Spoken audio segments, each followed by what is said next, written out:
Good afternoon, ladies and gentlemen, excellencies. Welcome to our panel on the youth imperative, which we think, at least, that this is probably the most important subject that is going to be discussed today. Youth is the biggest challenge and, in my view, the biggest opportunity in the region. We have a fantastic panel with us with all sorts of capabilities and knowledge and activism in their areas. Let me introduce them, and then I'll let them, if you don't mind, frame the discussion and tell us what do they think is the most important opportunities that we are missing in addressing the youth challenge in the Arab world today. To my left, I have Bodour Al Qasimi. She is the chairperson of the Sharjah Investment Authority. She is also an entrepreneur, and she is an activist in women issues. And then we have Omar Al Ghanem, banker, entrepreneur, philanthropist, and runs a family business. And then we have Dr. Mahmoud Jibril, politician, Prime Minister, served as Prime Minister of Libya for a while, and he is, very relevant to our subject today, an expert in training and strategy, and has spent years going through training programs across the region. And then we have Princess Carolina de Bourbon-Parma. She's an activist, and she's the representative for partnerships in Switzerland for the United Nations Relief Works Agency for the Palestinians, UNRWA. Welcome to you all. Welcome to my panel. I'll start with Bodour. Please frame the discussion for us. What is it that we're missing? Thank you, Fadi. It's an honor and privilege to be here. I want to start the discussion with sharing some stories with you about successful entrepreneurs that I personally know. So the first story is of this young Jordanian woman. Her name is Noor Al-Hassan, and she set up a company called Terjama, which translates documents from Arabic to English. And the interesting thing is that she employs a lot of people who work from home, mainly women, and mainly in Saudi Arabia. So it gives them the flexibility to work and to get an income while they're still at home. The second story that I want to share with you is of Khalid Al-Khadir, who I think is here today. He's a Saudi entrepreneur, and he's set up Glow Work, which is an amazing initiative that provides employment for Saudi women. And he told me yesterday that he places 26 women a day into jobs in Saudi Arabia. A commendable person, actually, for doing this. And thirdly, I want to talk about Najla Al-Midfa, who's here as well today. She set up her company, Khayarat, which is a platform that helps young Emiratis get into the private sector. It offers them the training they need to get into the private sector. So these are just 3 stories of what's happening in our part of the world. And it just illustrates that actually it's not all doom and gloom for the Arab millennials. There are actually good things happening. And we need to talk about these stories and share them. And I want to back it up with some statistics as well. In the UAE, I think SMEs contribute to about 94%. About 94% of the companies in UAE are SMEs, and they contribute to 60% of our GDP. 30% of them are run by women. And I heard you say, Fadi, once in an interview that you get pitched an idea every single day for a company, and you invest in one every 2 weeks. Is that correct? Something like that. Yeah. So, I mean, what does that show? It shows that things are happening in our part of the world, and we need to talk about these things. Thank you very much. But I'm not going to leave you alone with this one. Let me throw some statistics at you, specifically relating to youth and female youth engagement in the economic cycle of the region. Let me tell you, female youth unemployment in the region is double of the male. So it's at 44%. 44%, it's practically half of them. While 50%, over 50% of our university graduates are women. So there is a massive mismatch. Women participation in the job market in the region is at a mere 18%. It varies from countries to countries. In Lebanon, it's a bit higher. In Saudi Arabia, it's different. In Jordan, it's at 18%. The most important statistic that I see is very relevant is raising employment rate for both young workers and women to the global average, creates 58 million jobs in the region. So if we address the issue of bringing women into the workplace, then we're addressing 58 million jobs. You say in one of your interviews, I strongly believe in the importance of equipping women. Your Majesty and Your Highness, welcome. You say, I believe strongly in the importance of equipping women to be active contributors in the development. So what do you mean by that? How can we actually bring our women youth who are educated, highly capable, but then suddenly something happens. They graduate and they're not part of the economic cycle. Why? What is it that we're not doing? There are a lot of factors, and I might not be able to touch on all of them, but yesterday I read something interesting actually in the Jordan Times. It was a story about this woman, her name was Wujdan Rabbani, who wanted to study electrical engineering. And at the time, her parents and her family had said, actually, a woman to study electrical engineering, that's unheard of. You're not going to climb electricity poles. We've never heard of that. She actually went ahead and studied electrical engineering, and you might know her now. She is actually the Secretary General of the Energy and Mineral Commission in Jordan. So what does this story tell you? There are probably two things that I can take away from that. The first is perceived gender roles. We have to change the perceived gender roles that we have in our society, so we need to talk about that. And secondly, people like Wujdan, they need to be highlighted more. So it took somebody like her to break that barrier and go ahead and follow her dreams for more women to be able to do that. And that's just one aspect. Other aspects include we need to have more maternity leave, more legislations to support women, and also parenting should be a shared responsibility between both the mother and the father. And in our part of the world, in our society, unfortunately, we don't see that so much. So many issues need to be addressed. Thank you. So you're saying it's a bit cultural. It's cultural, but women need choices as well. So for example, we need to offer them flexible work, we need to offer them part-time work, the option to work from home. And I think the more choices women have, the more likely they are going to become contributing to the economic growth. Thank you. Omar, you're a banker, you're an entrepreneur and a philanthropist, you're a very passionate giver, you're very passionate about Injaz al-Arab. In a recent article you wrote about 6 or 8 months ago in the Huffington Post, you say we need to have on our radar screens youth unemployment and reform and education. They go together. So what do you mean? What is it that we're missing in our education system that does not get our youth the jobs that they need, specifically in the private sector? And that's the issue that you've been addressing for years. Yeah, Fadi, thank you.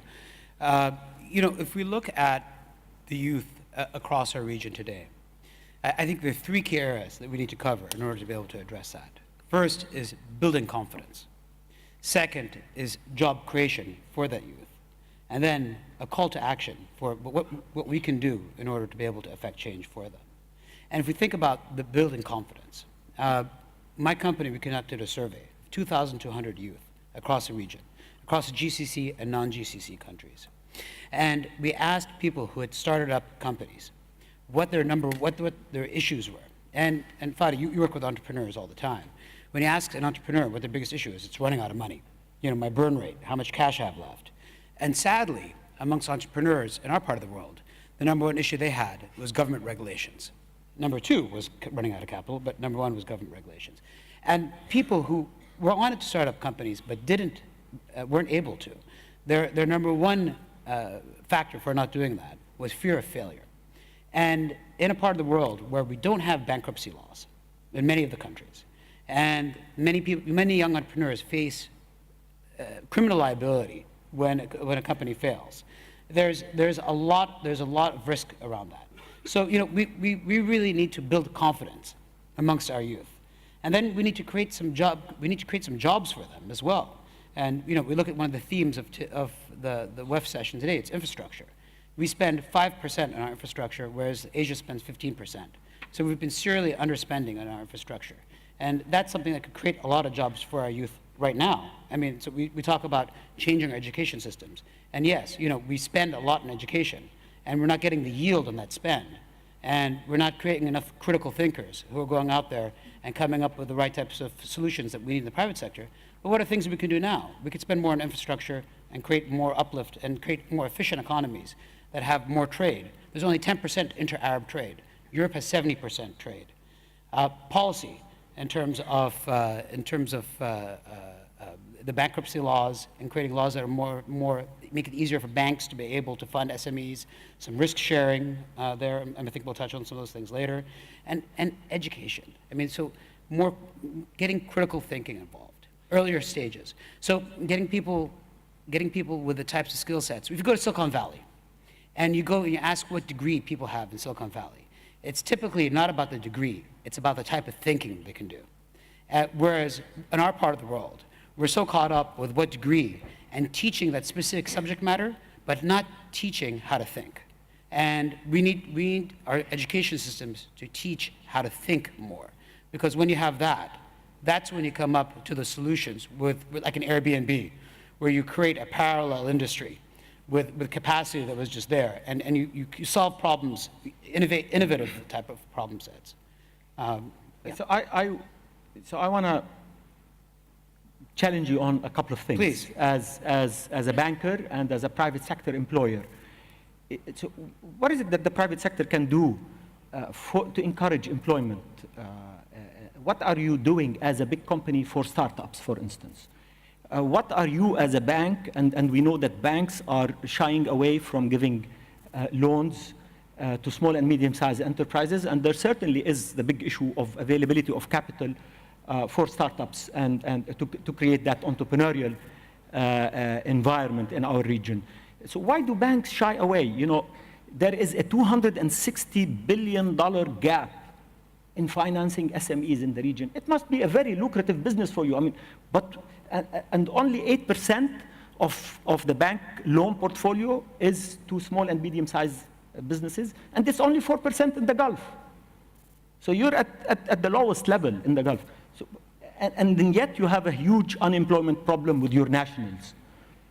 What's the problem? I mean, what is it? Why don't you take risks on your entrepreneurs? So let me cover the first part. As far what do we do as a big company, and how do we foster entrepreneurship? So we're involved with many things, but you mentioned Injaz, and that's a program that we're very involved with, I involved with it across the region. And Injaz now puts 400,000 youth through the program. And if you look at the sample set of people who go through the program, as opposed to sample sets of people who didn't, the level of entrepreneurship increases fourfold. So it really does teach these young people the skills and what's required to be successful in the private sector and to be a successful entrepreneur. So that's one thing that we spend a tremendous amount of resources, a tremendous amount of time getting involved in, and trying to teach young people how to be entrepreneurs. The SME problem, I think you're right. I think the banks should be doing more to fund SMEs. I'm happy to say that the bank that I'm chairman of, Gulf Bank, has just come up with a new SME funding program that we've done together, which is a first for the region as far as I know, which is where we've done risk sharing with the government, where the government takes part of the risk for the portfolio for the startup companies, and the bank assumes part of that risk as well.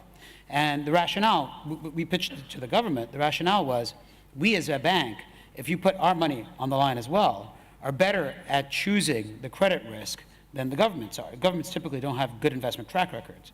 But if you make the risk reward for us a little bit better by sharing some of the risk with us as well, then we're going to invest a lot more in this. And this is nothing new. This exists all over the world. But it's just re-implementing it. And now we've been running it for 2 months, and I'm happy to say we're getting some traction on it. Fantastic. And then there's an innovative program that just came out from the government of Kuwait of availing 2 billion Kuwaiti dinars. That's $7 billion for startups and for we're accessing that and that's like, so if it's available for the rest of the Arab world, we'd be very happy, because $7 billion is a lot of money. So maybe we can get some of it here in the region.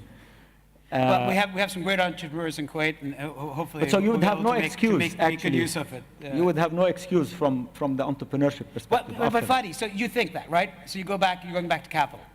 But we did that survey, and I told the result of the survey. So it's not lack of capital that's the number one problem. The number one problem entrepreneurs have is government regulations. That's the number one problem entrepreneurs what have. would you do it's not an issue that you need to throw money at. It's an issue that we need to make it easier for entrepreneurs to be able to go out there and work. In my company, I have over 200 people who deal with government regulations and bureaucracy. And so I have an unfair advantage. Young entrepreneurs don't have that. But they need somebody. And so one of the things we're looking at now, as part of the SME fund, is setting up a mini ministry in Kuwait for young entrepreneurs. They'll streamline things for young entrepreneurs. And rather than it taking such a long time, make it more of a meritocracy, not a wastocracy within the. And that's critical. And that pins down the responsibility of the private sector, because we claim that to be powerful, we rub shoulders with ministers. So why don't we actually rub shoulders and lobby for the ease of this bureaucratic process? I mean, why don't we put our power, because we're so proud of it, into the youth to ease that process? Ultimately, companies are comfortable with the position that they're in. Are we afraid? Because I think many companies are, but we shouldn't be.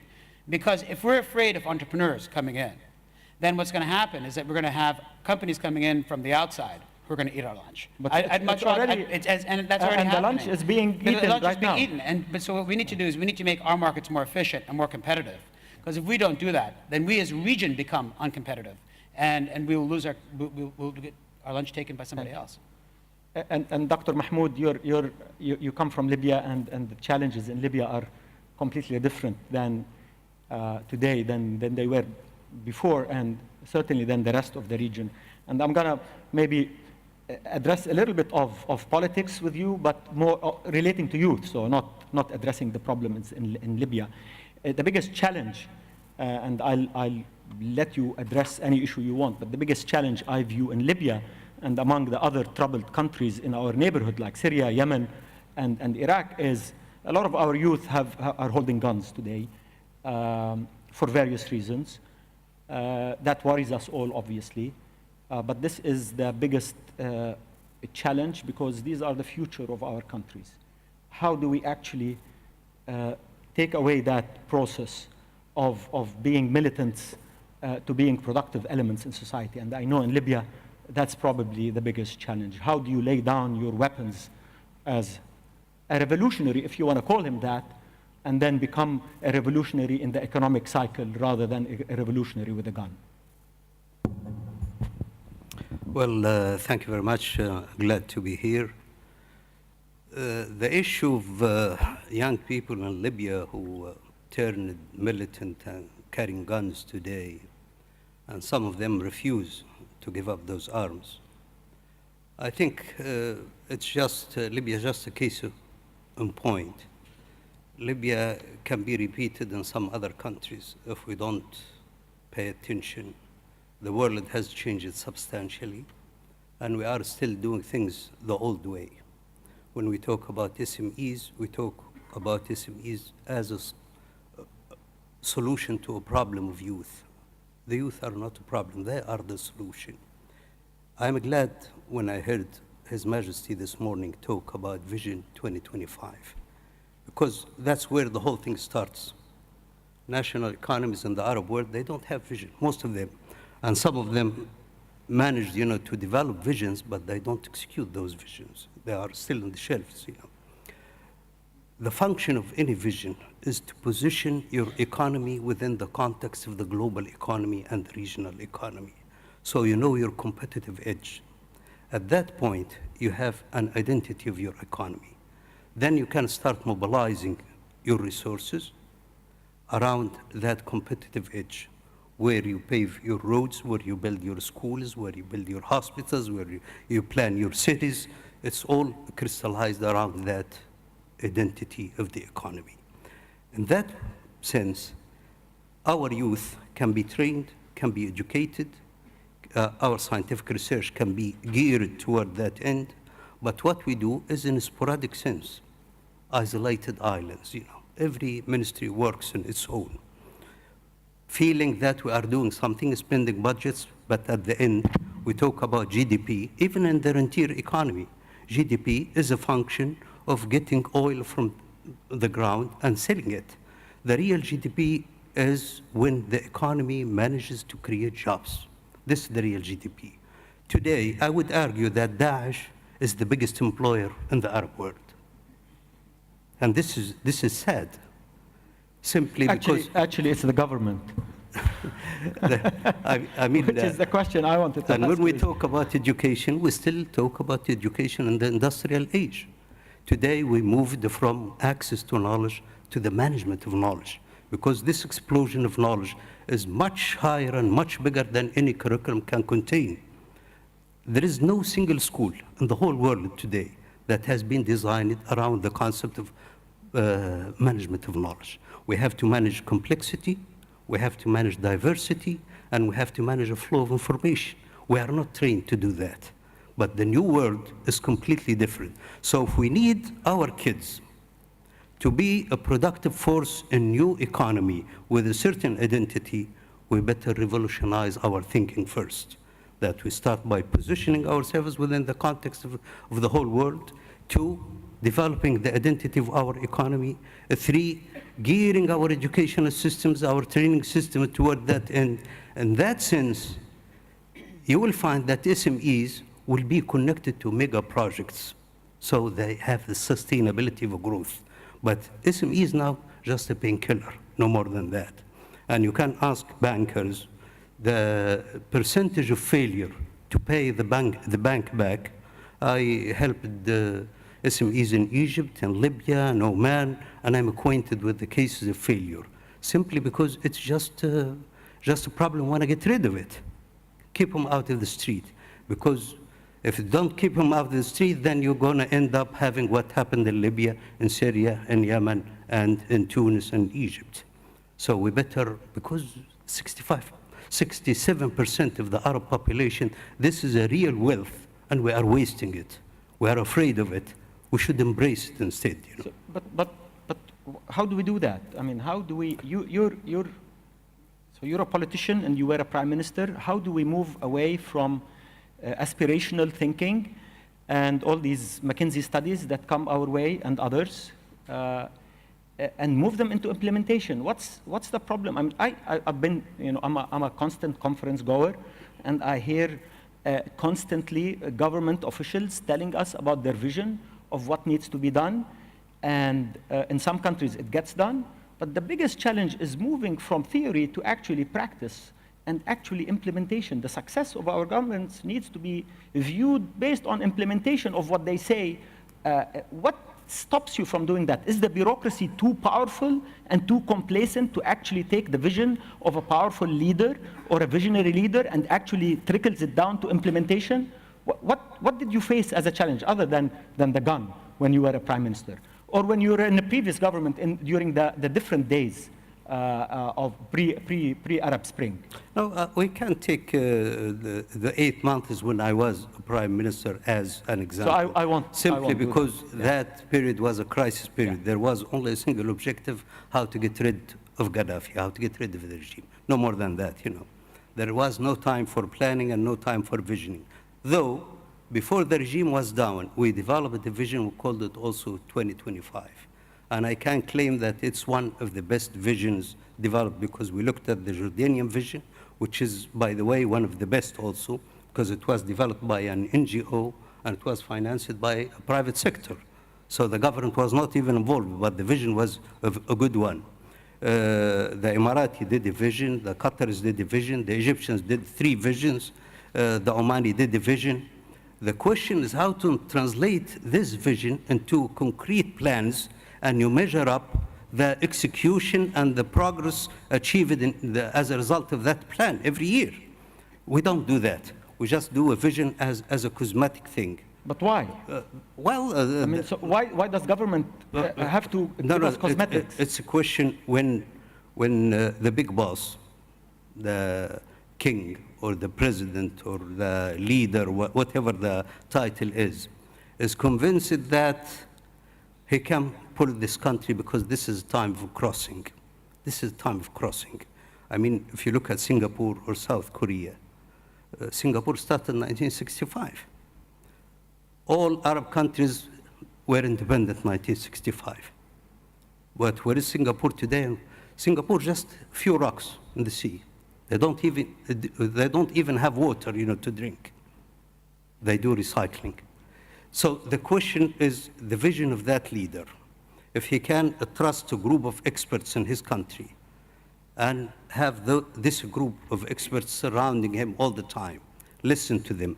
Because I can put my money in this.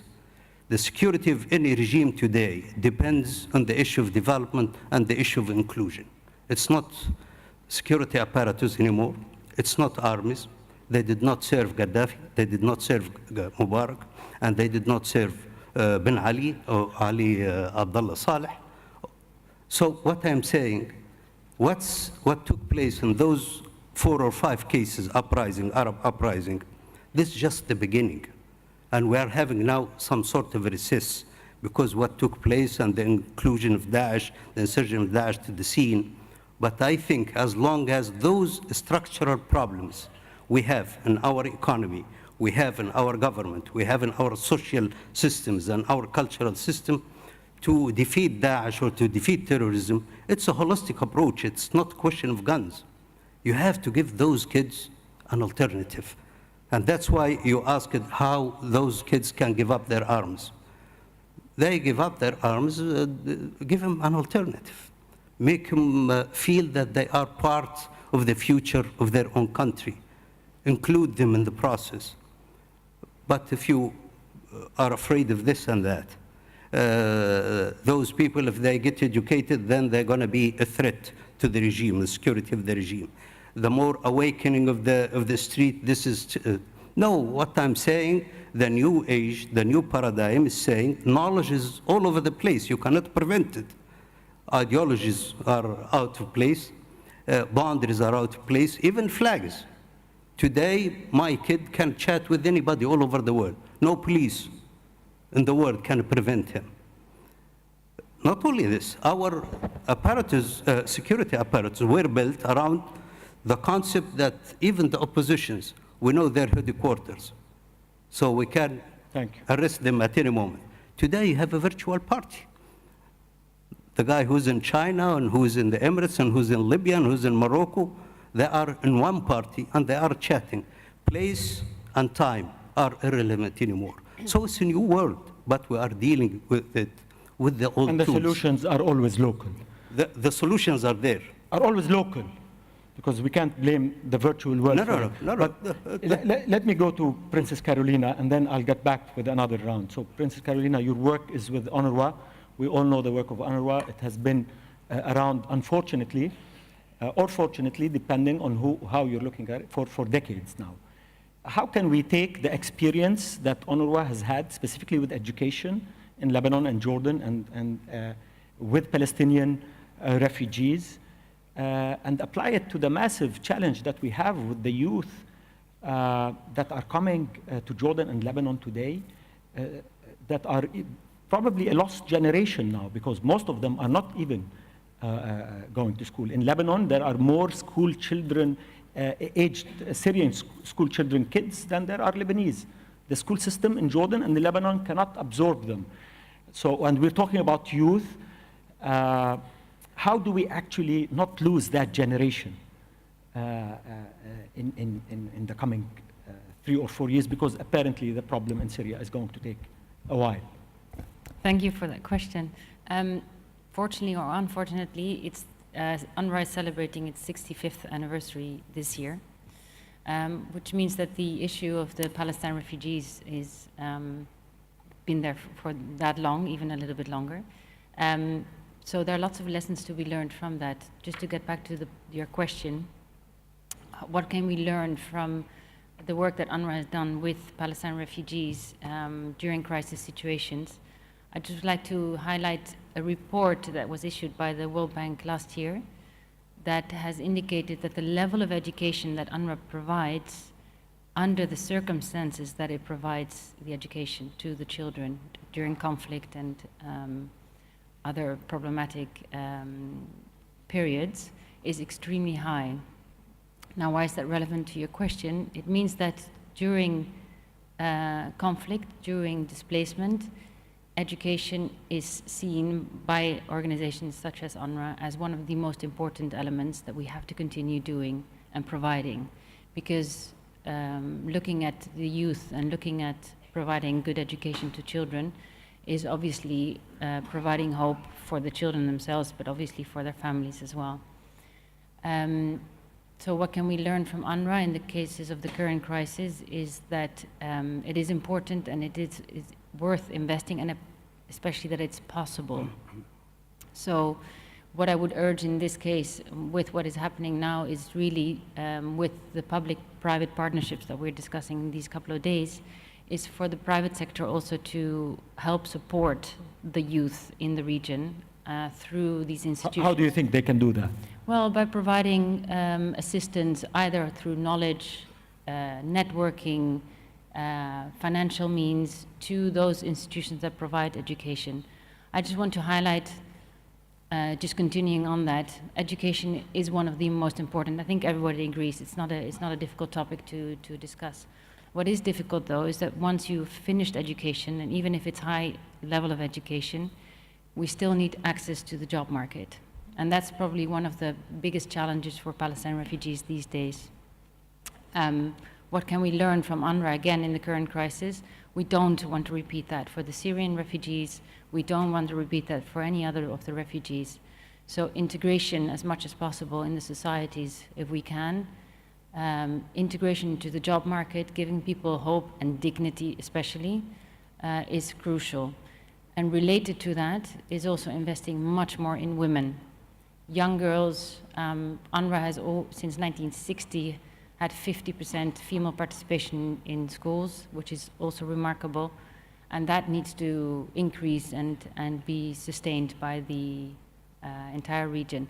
And to come back to a point that you raised earlier with my colleague here, what can be done in terms of women participation? We had a gender session this morning, and we discussed that a little bit. I think what needs to be done there is that more men need to speak up for the participation of women. How? I mean, what is it that we're not doing? You're not talking enough about it. We're not talking a lot what? Enough about gender. So it's a men issue relating to women? I think what the issue is that many women talk about it, and many women talk amongst themselves about it, but we would like to see more men talk about it. But let me ask you a question, and you might not know it because you don't necessarily live amongst us, but what is it that you think does not get women to move from their college to a job, and then the 50% college graduates fall into 18% participation in the economic cycle? What happens? Why is this? Why do you think there is that gap? Is it that there is a clear discrimination against employment of women? Or is it that women also, well, they're homemakers, so that we don't want to underestimate the power of the necessity of choosing to be a homemaker. So that's a choice also. What do we do? I mean, what are we missing? What does Europe do? So, I mean, why do you have higher participation than we do? A little bit higher. I mean, the problems are the same worldwide. I don't think we can make a huge distinction. So societal change, for sure.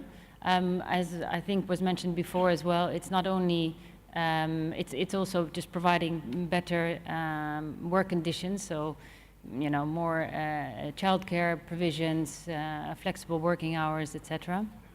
But it's also just understanding why it's beneficial to have women in the workforce. It's not just having a quota of 50-50, that's not the most important thing. It's also understanding what the benefits are of having a mixed board, let's say, at the CEO level, or, and that's one of the things that is a question of education, I think.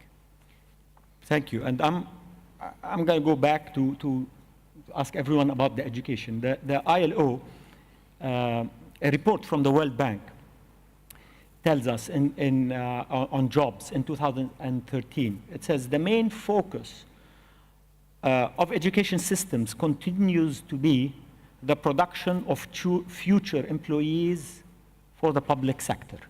This is a general statement by the World Bank that says education systems are producing people who are actually, their knowledge base is to work in the public sector.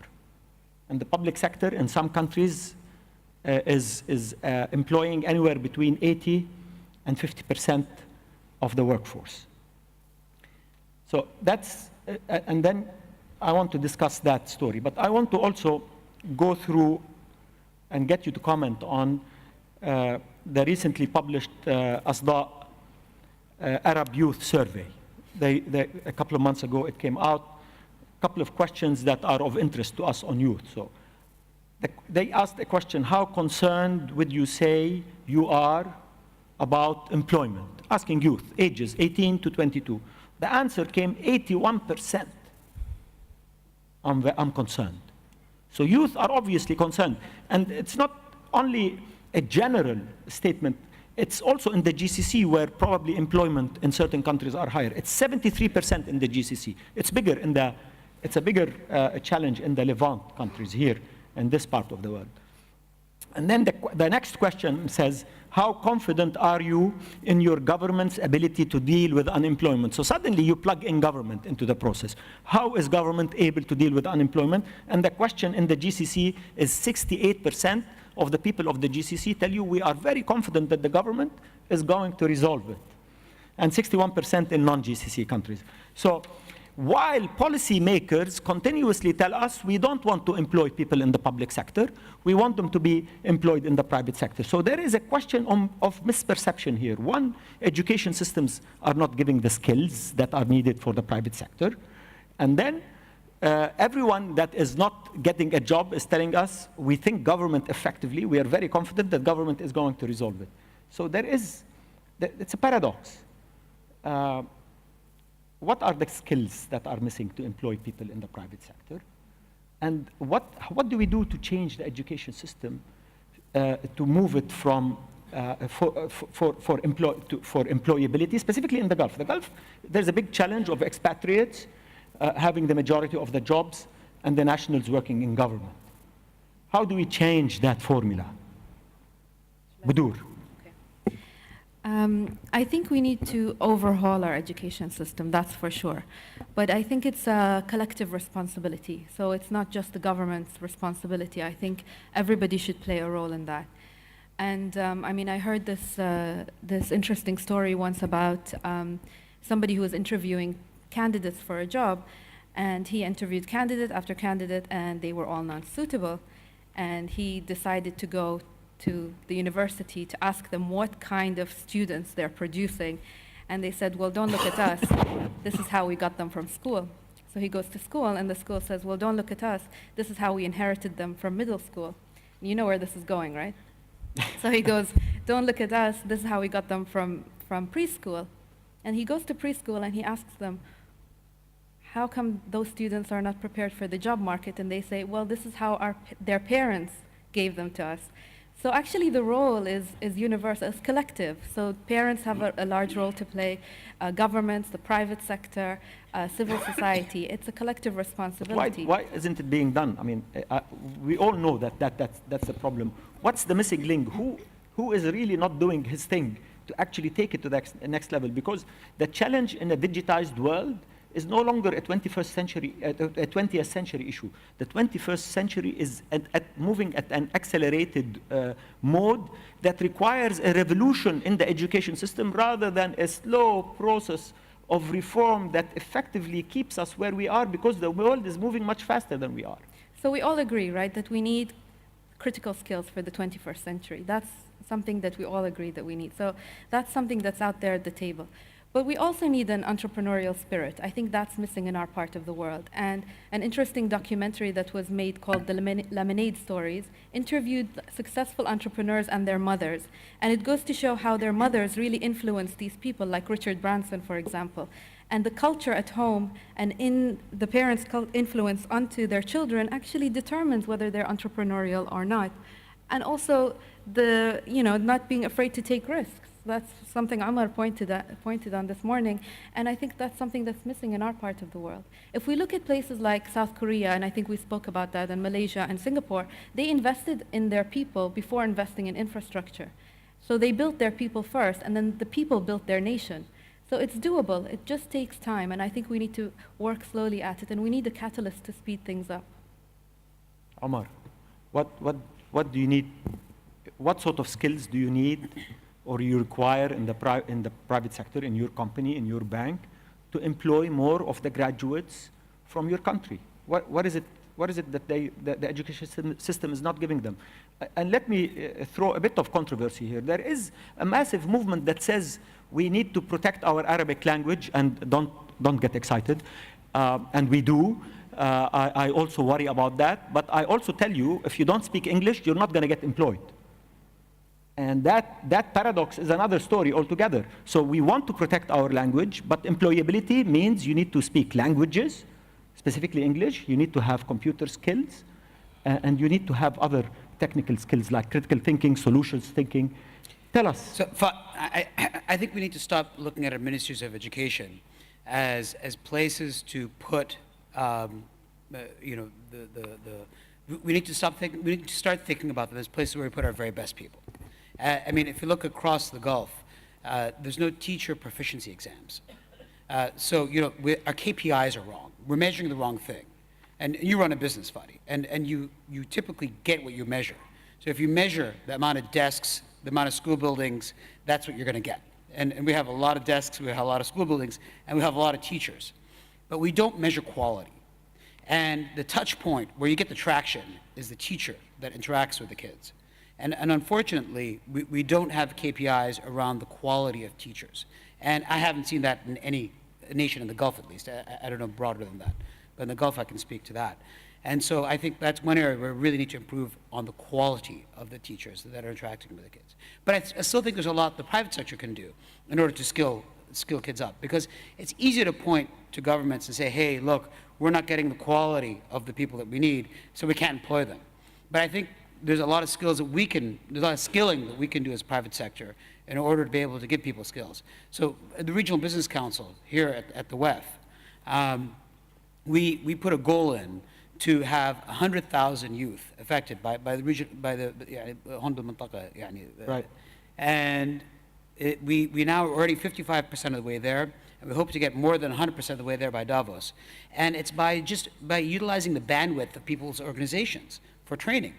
There's a lot of bandwidth within the private sector, and it's how to allocate that bandwidth and use that bandwidth for training and do something about it. Because like you said, it's easy to sit there and diagnose a problem, and the problem is pretty obvious. But what do we do about it? And how do we as a private sector look at our responsibility? It's our neighborhood, this is where we live. How do we affect some change? And so there's, I think, a lot more we could be doing as private sector people in order to skill people, in order to help people. And there's some great programs, some great NGOs out there that we can support. And our organizations can bring in more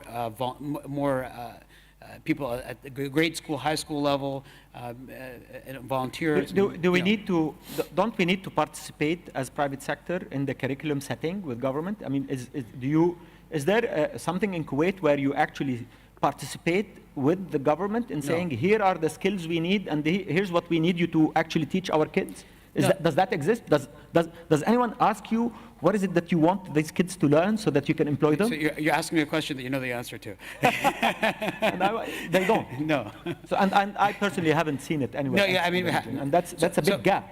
I think that we also have a problem, Fadi, with our youth in that they lack imagination. Our entrepreneurs lack imagination. So I touched on a survey earlier on. And one of the questions we asked these 2,200 youth across the region was that if you could do any business and you're guaranteed to succeed in this business, what business would it be?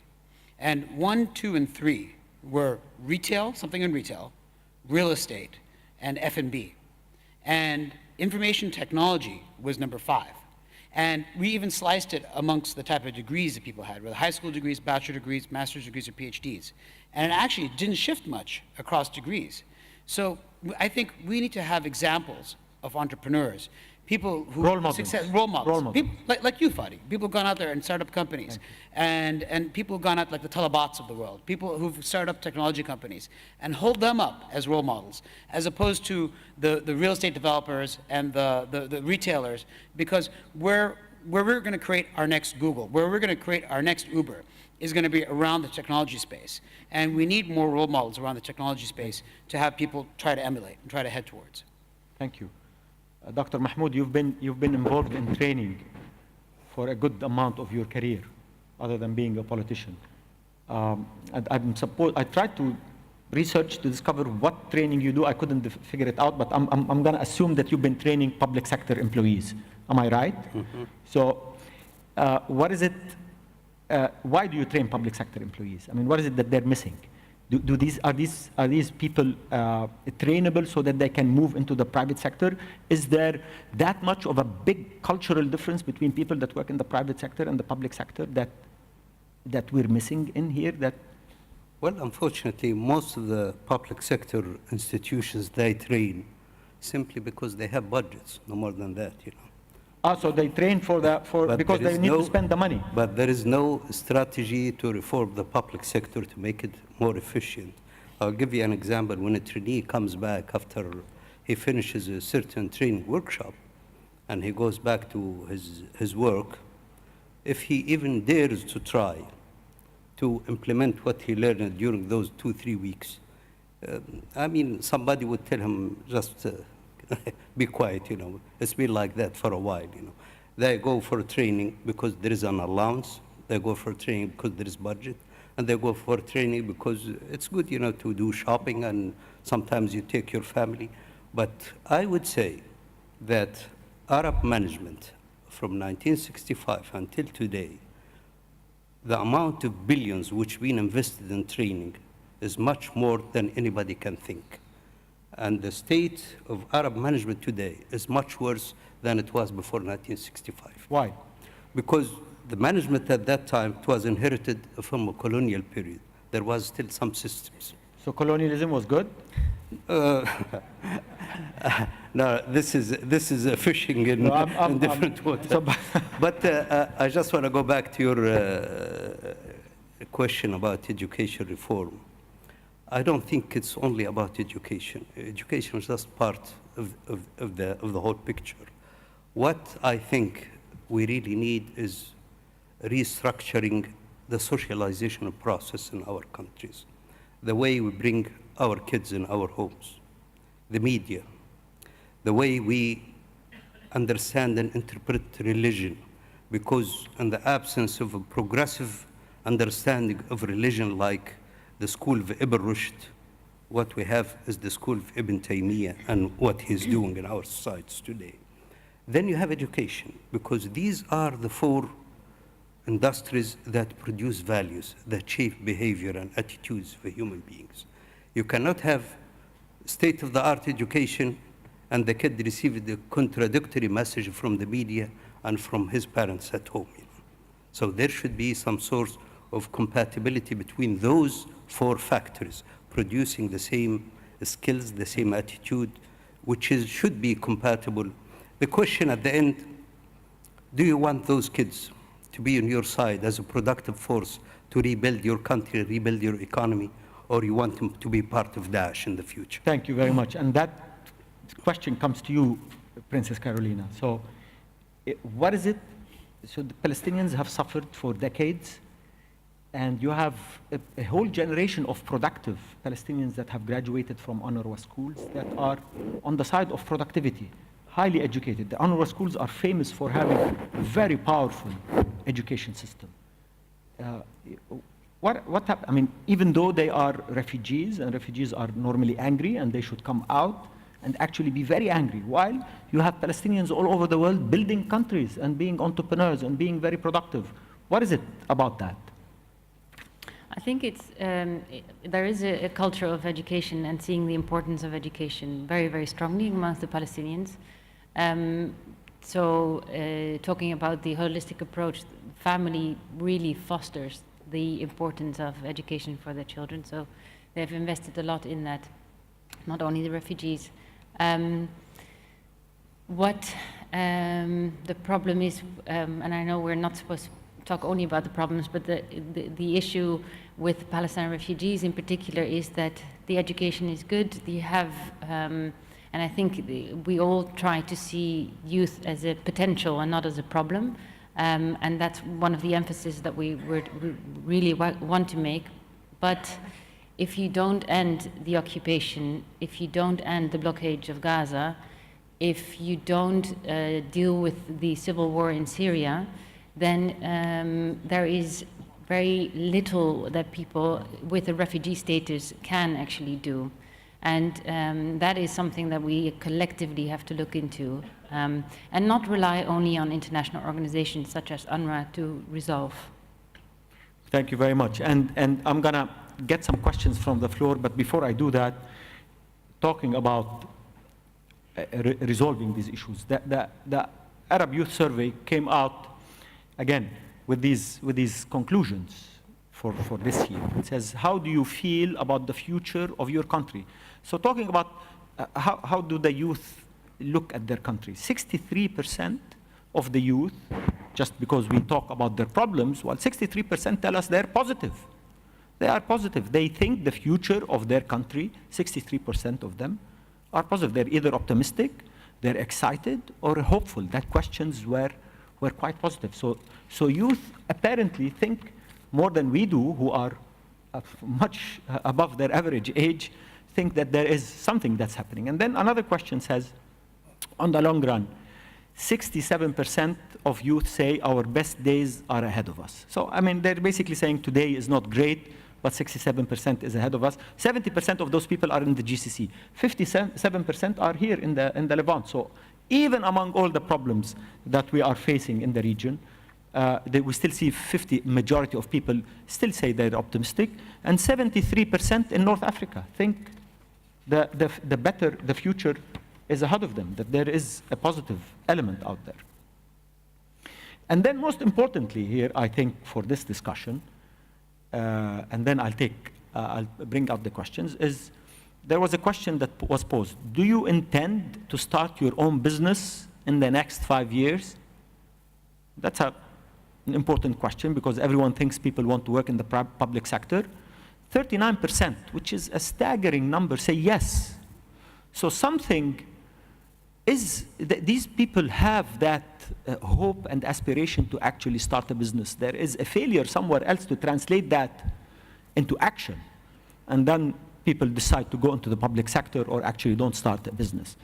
But most of them are actually, 16% of these people want to be in high tech and 15% in retail. So there is a positive story here on the youth in the Arab world. And I will conclude with that. I will thank you all, but I'm going to take some, we have about 5 or 6 minutes for questions. And do we have a microphone anywhere here? Yes, we have a microphone. Questions? There's one here, and there's one then. Excuse me, yes? Yes, yes, yes, yes. Don't be shy. And then the next one comes here. And then we'll take a couple of questions. No comments unless you really feel about you need to comment, and then you have 5 seconds to comment. Definitely, we have to give the opportunity to everybody to ask questions. Don't worry.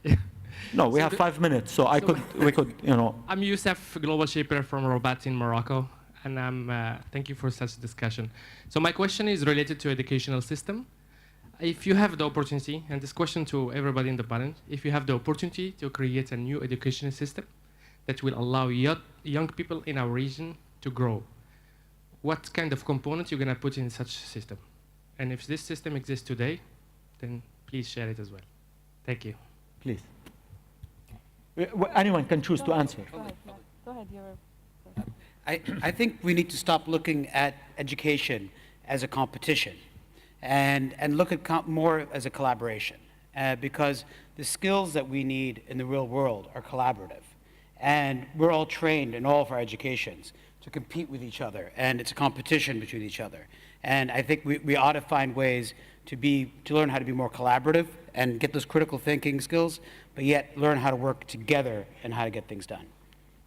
Thank you. Does anyone feel that they want to say something? Bodour? I just want to add quickly that it's so interesting to have the global shapers here, and I hope maybe next year in this session to have them speak at the youth panel, because we really want to hear from them, actually. Yeah.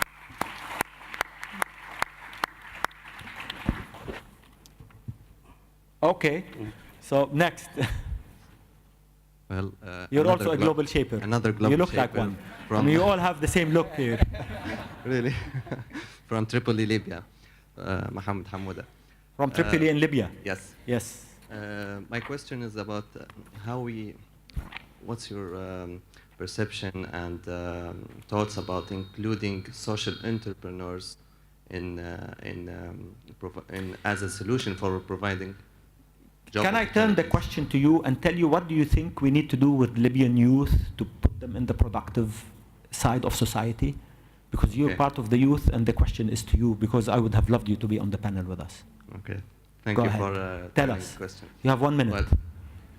Well, actually, I think the most important thing is inclusion, and include youth in decision making, and also in the process of analyzing the problems. Because one of the main problems, we think that we know the problem, but in fact, the problems, we don't know them yet. This is the first thing. The second thing is... So you need to be asked. Yes. Nobody talks to you. To be asked and to be involved.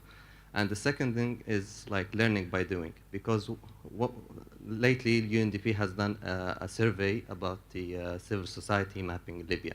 And we realized that the number of civil society in Libya per people are more than our neighbors in Tunisia and in Egypt. So this was one of the... Is civil society running the country today? Well, we hope so, but in fact... That's a good answer. We are not. So this is one of the things. It's like learning by doing and also inclusion. Thank you very much. We will receive the right solution. Thank you. Next. We'll have the lady here. Hon, Aywa? Hon. Yes. You're a global shaper? Yes. Okay. Where are you from? I'm Asma, a global shaper from Gaza Hub. So my question to you is that we have, like most of the panel said, is that entrepreneurship and the focus on SMEs is the future, because it constitutes a large percentage of the different countries. But my question to you, don't you think that it is dangerous to assume that entrepreneurship alone will be the future of the MENA region as a way to solve the different problems that we are solving? And if it's not alone, what should be accompanied with entrepreneurship? So are you challenging the question that entrepreneurship is actually a solution, the only solution? Yes. So if it's not, then what do you think should be the solution? Exactly, and especially... Tell us. I want you to tell us. Okay. Just a minute, but first... No, I mean, because it's important that we hear you out. We were only giving you 5 minutes, and we're sorry for that. No, it's fine. As global shapers, but your voice needs to be heard. We are promoting entrepreneurship, but the question is that how many successes has been on entrepreneurship in the MENA regions? And if we are looking at the success, how many failures has happened? And what are the causes of the failures? And how it affected the dreams of the young people who come up with the entrepreneurship, dreaming that it is the solution, but we left them in a worse situation than before. I do believe in entrepreneurship, and I want to start something called Entrepreneurship Seas, or Gaza Seas through Entrepreneurship program. But it's not alone enough. Are you involved with the Gaza Sky Geeks? Yes, I'm a mentor there. And it's a fantastic program. It is fantastic, but the point is that we bring these people, we talk to them about entrepreneurship, we give them training, and we give them seed funds. But after that, what happens? Occupations, yes, and also other things around. So we give them hope, but we leave them in midway. We don't support them the whole way. Thank you very much. Unfortunately, we are out of time, and we have to end here. Thank you very much, panelists. Brilliant.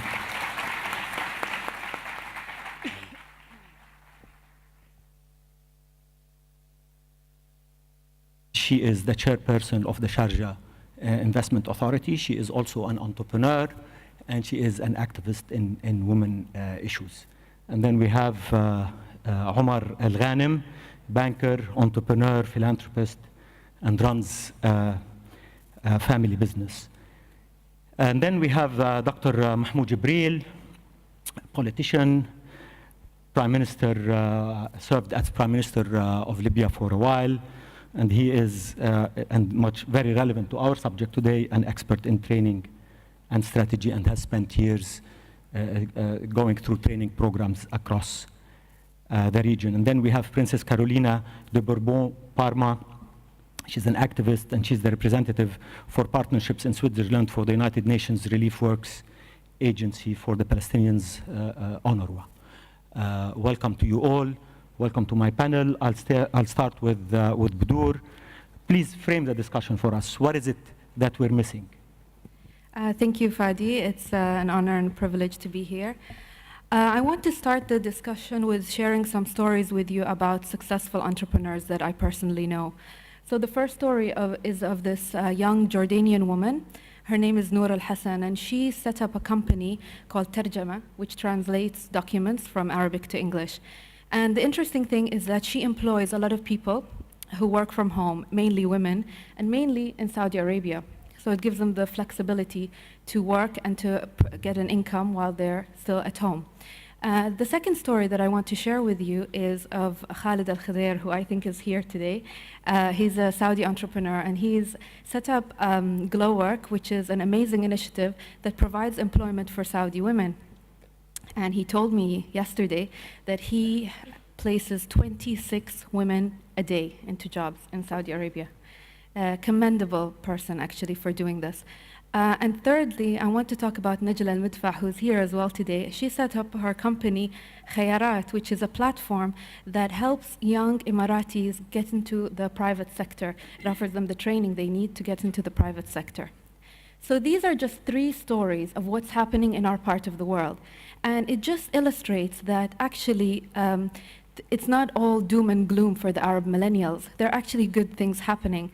And we need to talk about these stories and share them. And I want to back it up with some statistics. To countries in Lebanon, it's a bit higher. In Saudi Arabia, it's different. In Jordan, it's at 18%. The most important statistic that I see is very relevant is raising employment rate for both young workers and women to the global average. To the global average creates 58 million jobs in the region. So if we address the issue of bringing women into the workplace, then we're addressing 58 million jobs. You say in one of your interviews, I strongly believe in the importance of equipping women. Your Majesty and Your Highness, welcome. You say, I believe strongly in the importance of equipping women to be active contributors in the development. So what do you mean by that? How can we actually bring our women youth who are educated, highly capable, but then suddenly something happens. They graduate and they're not part of the economic cycle. Why? What is it that we're not doing? There are a lot of factors, and I might not be able to touch on all of them, but yesterday I read something interesting actually in the Jordan Times. It was a story about this woman, her name